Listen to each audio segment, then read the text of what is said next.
Chapter 27, A Soul Relinking with Earth. So unresponsive was the stiffening clay, in which I was incarcerated, that I feared my long absence had forfeited my dominance over it. I labored long and earnestly with the problem of readjustment, realizing the impotency of the spirit, in a material executive sense, without the cooperation of the body. I was so oppressively cramped that I had to combat the desire to just let go and return into the spirit world. Oh, thou who hast poured the essence of thy life into this feeble urn of clay. Morning found me so indifferently adjusted that I feigned sleep until long after the breakfast hour, as I was far from being assured that I could speak, to say nothing of eating. When the nurse went out of the room and I was alone, I tried my voice in a low tone, the squeaky sound of which struck me as being exceedingly comical, and I laughed most heartily, noiselessly, of course. That laugh did more toward adjusting me than one could imagine. The blood began circulating with the sensation as of something crawling on me. It excelled all of flesh-creeping producers, in the category of creeping things, for the few seconds it lasted. I squirmed in the agony of it, but, when it was over, I found that my soul and body were at least on living terms, and I was much less oppressed. When the lunch hour came, I spared myself any further comment on that subject, by eating lightly, as my body had become fairly responsive and I was feeling unusually well, considering everything. As the day wore on, I could not resist wandering back to the ultimate, the fullness of infinitude, with which I still felt myself unified, the reflected glory of which seemed to make a veritable paradise of that little man-made room, and all that was within it. Truly the kingdom of heaven was within me, and I thought of the wonderful grain of truth, I myself am heaven and hell, that our beloved Omar had planted in his quaint philosophy, that we all love and hold tenderly to our hearts, yet dare not exemplify in our lives. When night had settled down and its shadows were flitting about mockingly, I watched and waited, hoping against hope, the echo of the goodbye, which I had heard the night before, when I was leaving the spirit world, haunting me with a meaning that I tried to shut out. I could not bear the thought that my pilgrimages into the spirit realms were over. Mian, are you there? I called, and called again, into the silence, but no answer came, as tears welled up ever and anon to burn the dry, deadened lids. I knew I had been given back to earth, but was loath to accept it, and grew resentful because of Mian's absence, feeling that he should at least relieve my suspense by telling me the truth. His absence was really a verification of my worst apprehensions, as I knew if he did not come, I would not go, as he had gone with me on every occasion of my going. 1, 2, yes, it was 2 o'clock, and while hope was slowly dying out, I became aware of touches unlike any I had ever felt on my face, and hands to which I paid little attention, until they extended over my entire body which, until then, had been practically insensible since the night of my first voyage, upon the mystic sea of the silence. To have sensibility return after so long a time should have pleased, but, instead, I could have cried aloud in the anguish of its recognized meaning. I had known the life of a spirit, had ridden on the wings of evolution to its finality, and now to take up the burden of physical existence again, seemed an impossible thing, despite the fact that I had so ardently desired it. The dream and the reality. This touching, as of fingers, continued, pressing upon me, growing ever more vigorous. I thought of the earth-magnetized spirits I had seen, groping about in the spirit darkness, and shuddered, but my perception assured me that I had nothing to fear from these, as they were not of the submerged type, but beneficial in some indefinable way. But what were they doing? What did they mean? At last I perceived Mian and cried out to him. Mian, what is this that keeps picking on me? You are in the hands of the healers, and will soon be well. Healers? I echoed in astonishment, wondering that such seemingly material methods should be resorted to, and asked, why could that not be done spiritually? Your body has fallen out of accommodation, or cooperation, with your spirit, and practically become a material substance, therefore, is being treated as such in remagnetizing it. Why could not I remagnetize it, with spiritual cooperation? You could if you wanted to, but you do not, and there is no time to be lost where it is concerned.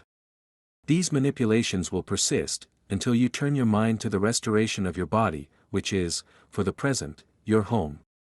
The object of your indisposition is over and there is nothing to hinder your speedy recovery.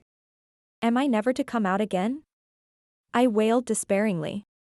As I waited, listening eagerly, I seemed to hear that sentence that had so haunted me, "Weaver of thy freedom, be faithful." Following in its wake came another, "Return thou unto earth, chained to thy request," and veritable I felt chained, hopelessly chained. But after a few minutes of kicking against the pricks, I reasoned with, and coaxed myself into, a resignation that I did not altogether feel.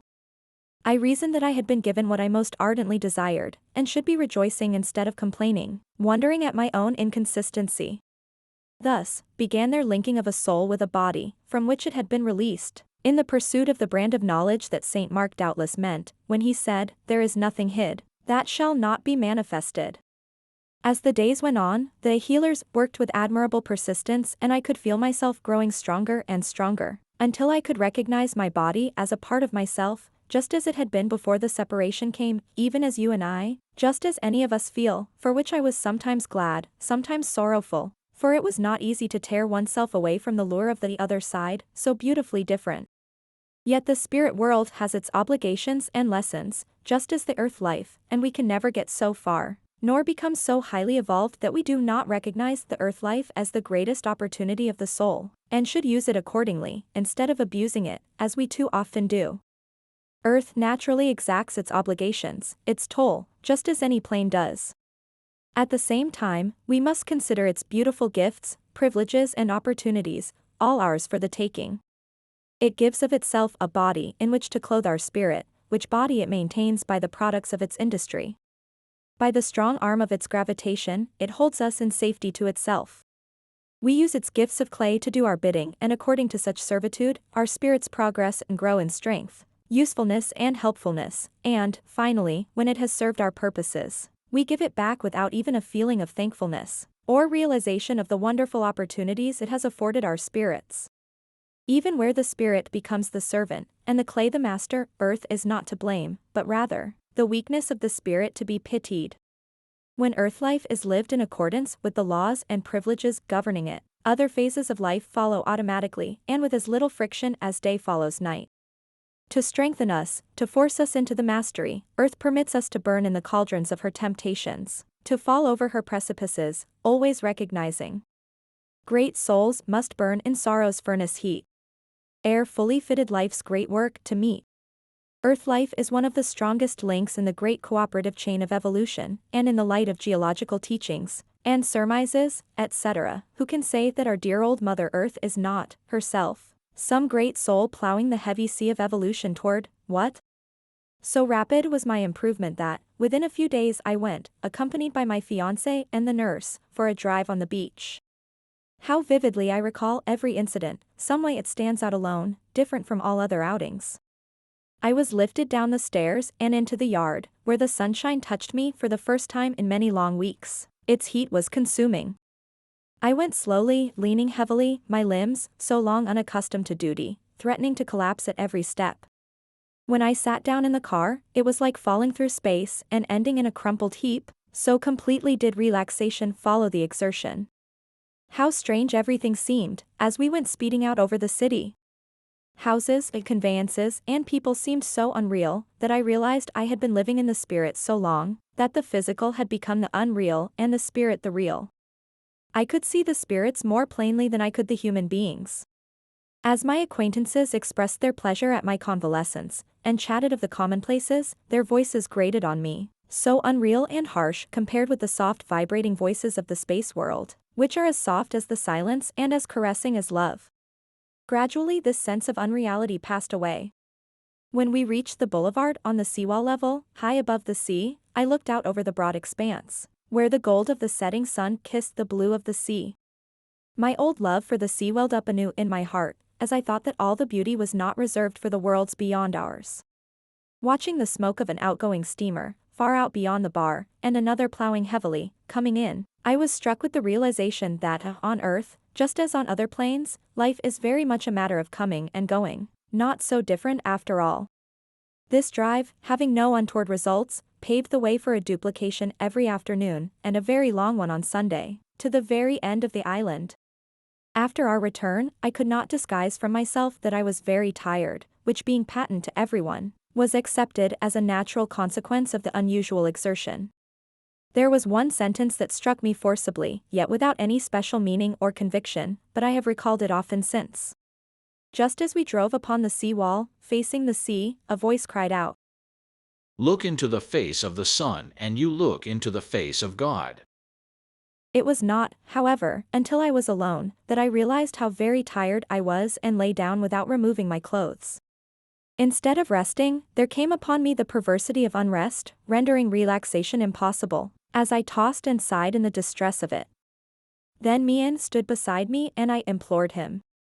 Oh, Mian, I am so tired I cannot rest here. Do let me come out and float about in cool comfortable space and I will feel so different, please. Rest where you are. Came with gentle firmness, as a sense of finality pressed upon me, the full realization that I had been given back to earth unreservedly, to which I would have protested perhaps. But there was a pain, the very essence of pain, as of something being withdrawn from my right side just below the ribs, in the identical spot where I had felt the thrust, or impact, the first night my soul was released and I went over the borderland. This excruciating pain, and it was the most acute I ever remember in all my life, spread over my entire body, interpenetrating it, enveloping it, with an agony beyond endurance, then gradually subsided, leaving only a soreness, centralized in a small area in the side. After it subsided, and I relaxed from the agony of it, there was upon me the sense, of my soul and body, having been locked together again, made one, an atom of infinitude and an image of clay. Following this, almost immediately, was severe internal bleeding, the blood of which was dark, clotted and stagnant in appearance, which forced me to remain for days with ice bottles on the affected side, keeping it in a frozen condition. Here is where the doctor and the nurse exercised their prerogative relentlessly, enforcing an invalidism that tried my patience to the utmost. Nor did the healers grow weary of well-doing. They persisted until I was in such a condition of physical supersensitiveness that anything touching my skin distressed it, especially those ice bottles. During these trying days, the invisible forces did not desert me, but instead hovered about with loving solicitude, telling beautiful stories, and otherwise, of other worlds and their experiences therein. Of all the unreal things in this tangled web of unreality, this connecting link, in a physical way, between the release of my soul from the body and its final return, days later, is the most unreal, the most inexplicable. I even hesitate to embody it, but as it is as much a link in this chain of mystery as any of the other incidents, I feel inclined to so respect it.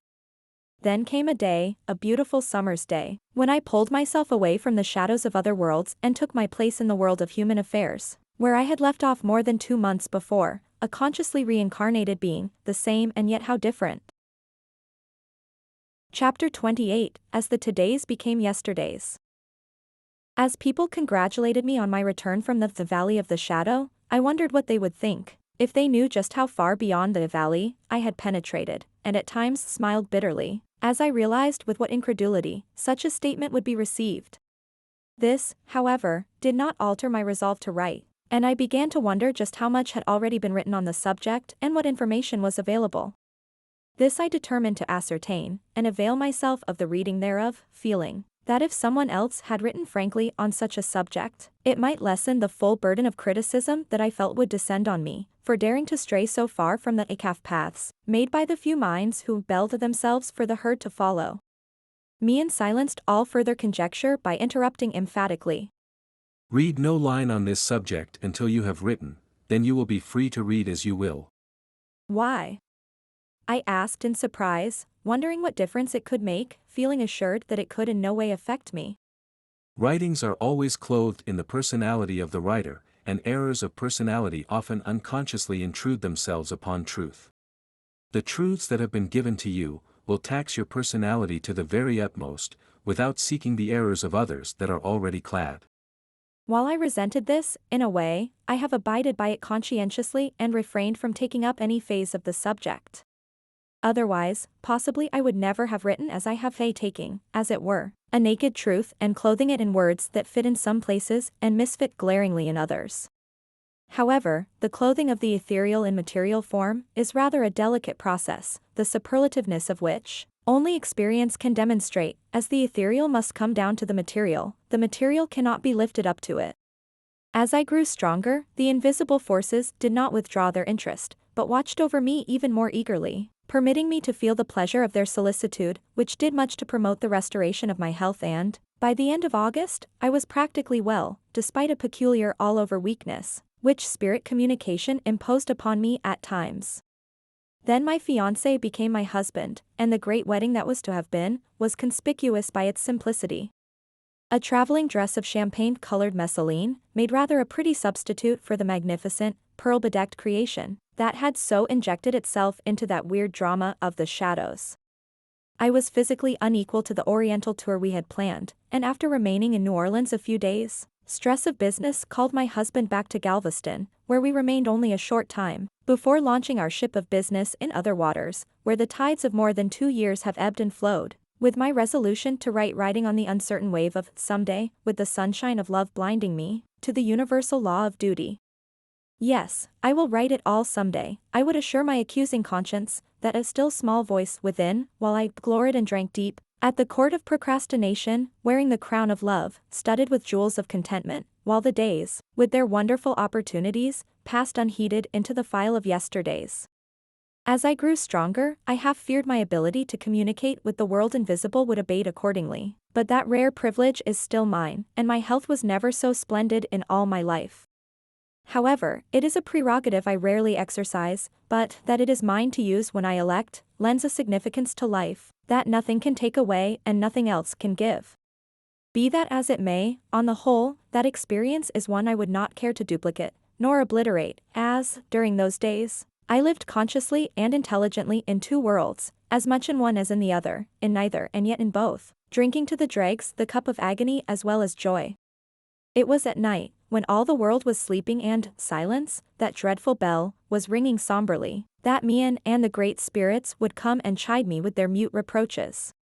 Respecting the law of self-responsibility, they would not speak, but my soul would cry out, self-condemned, in the agony of the unredeemed promise that I had laid upon it while in the world of shadows, and I would renew my assurances. But, when daylight came, everything seemed so different that I just drifted with the difference, assuring myself that the world was not ready for such knowledge. And then there was my husband's attitude on the subject. Finally, the ghost of that unexecuted promise, to which my soul seemed veritably chained, began haunting me both day and night, taking all the joy out of life, filling me with an unrest that nothing could dissipate, and my mind was ever reverting responsively to Schiller's abjuration. Why hast thou cast me thus, into the town of the ever-blind, to proclaim thine oracle with the open sense? Take back this clear-sightedness, take from mine eyes this cruel light. Give me back my blindness, the happy darkness of my senses, take back thy dreadful gift. Then came a spring night, cool with a touch of winter in it, the wind howled dismally and I tossed in the anguish of a murdered sleep. I could see the light burning in my husband's room and knew that he, too, was restless and reading, as is his custom when he cannot sleep. We had come in late from a box party at the theater, and I was miserably tired and sleepy, but this did not matter to the invisibles who waited to administer their mute reproaches, which seemed more unbearable than ever before.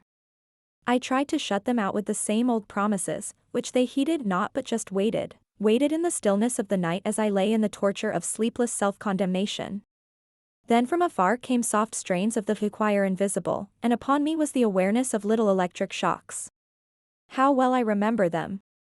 Yes, there was the great electrified current coming down upon me, touching me, gathering me unto itself, just as it had done before.